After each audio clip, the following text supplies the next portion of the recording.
السلام عليكم. ازيكم حبايبي؟ عاملين ايه؟ كل سنة وانتم طيبين. بسم الله والصلاة والسلام على رسول الله.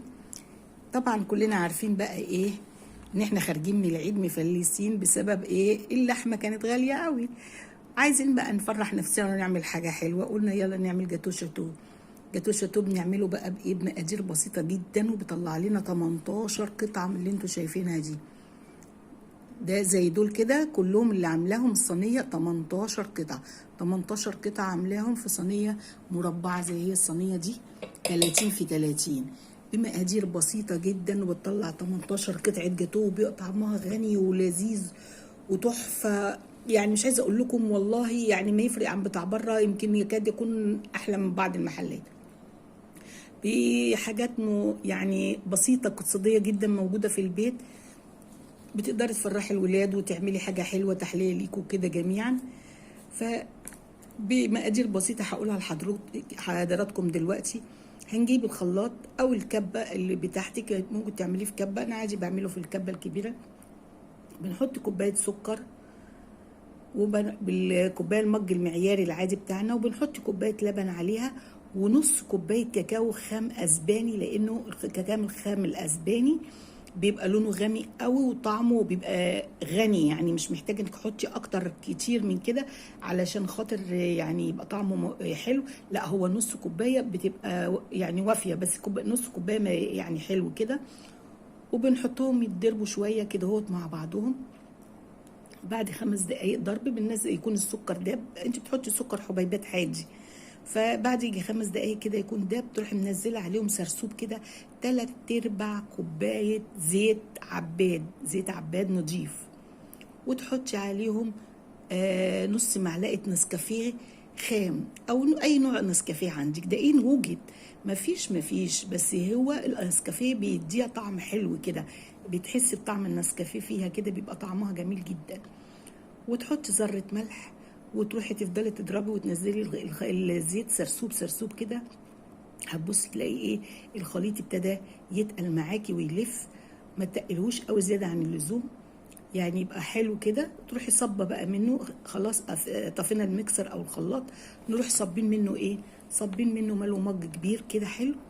المجات الكبيره اللي هي بتاعت الشاي بتاعتنا دي مليان مليان، علشان ده اللي هنستخدمه بعد كده، نفرده على الوش. او اذا كان عندك سلطانيه تاخد بمقدار المج ده يبقى افضل، عشان تعرفي تاخدي منها بالسباتولا.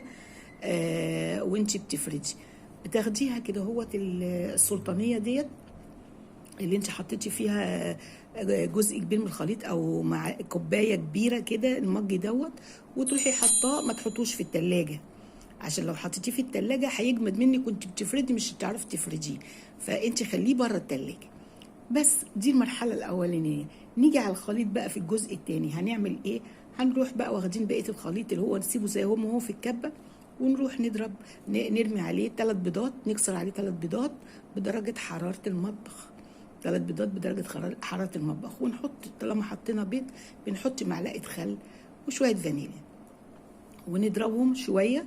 وبعدين بننزل بكوب الا ربع لبن دافي، ونخلي الربع دوت نظبط بيه بعد كده يعني الكيكه اللي احنا بنعملها.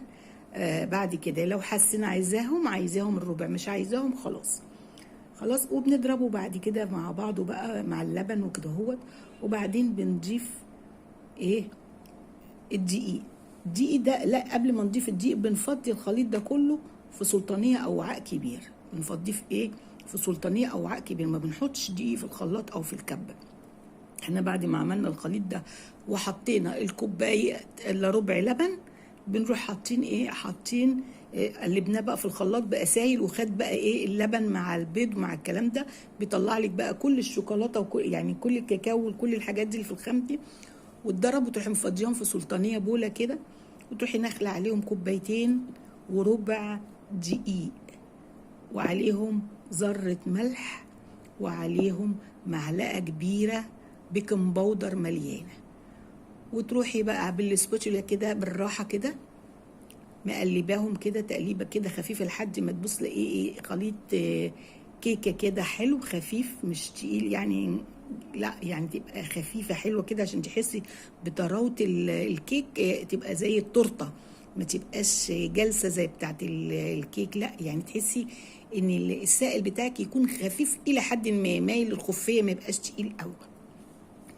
وتظبطيه بقى بربع كوبايه اللبن اللي هو الدافي اللي معاكي اللي باقي ده، وتروحي حاطه نقطه زيت في صينيه 30 في 30 زي دي شايفينها، 30 في 30، وتروحي عامله ايه، وتروحي حاطه رشه عليها كده بالمصفى الصغننه كده اللي هي رشه فيها كده شويه كاكاو خام، تدهنيها بيها كده بسيط، وتروحي صبه فيها الخليط وتدخليها على فرن متوسط الحراره 180، يعني 10 دقايق ربع ساعه بالكتير قوي على درجه 180، يعني عشان ما تنشفش منك، عشان تبقى محتفظه بطراوتها. بعد ان شاء الله ما تطلعيها من الفرن هتسيبيها تتهوى شويه، تكوني ضربتي كوبايه ونص كريم جانتيه او كوبايه كريم جانتيه وكوبايه ونص كوبايه كريم باستري مع كوبايه ميه متلجه او كوبايه لبن متلجه حسب ما انت تحبي. وطبعا ايه، ما تحطيش سكر كتير لان احنا بنستخدم السكر، بنعتمد على كوبايه السكر اللي احنا حطيناها في البدايه واحنا بنضرب الخليط بتاع الكيكه وما قبلها. يعني لو عايزه تحطي شعره سكر بسيطه قوي قوي قوي بودره في الكريم جانتيه يعني حطي، ما بتحطيش هو السكر اللي فيها بيبقى كفايه، خصوصا بتحطي كريز وفواكه مسكره فممكن يخليك تستغنى عنه. المهم تضربي كوبايه الكريم جانتيه ونص كوب كريم باستري، تضربيهم بكوبايه لبن ساقعه ونحتاج تحطي تاني، او كوبايه ميه ساقعه ونحتاج تحطي تاني. تمسكي بقى الكيكه تجيبيها تروحي قلبها على الترابيزه، بتروحي ايه قسمها نصين بالفتله مش بالسكينه، مش هتعرفي بالسكينه تبقى صعبه، بس تقدري تحززي الناحيتين اللي من فوق كده اهو،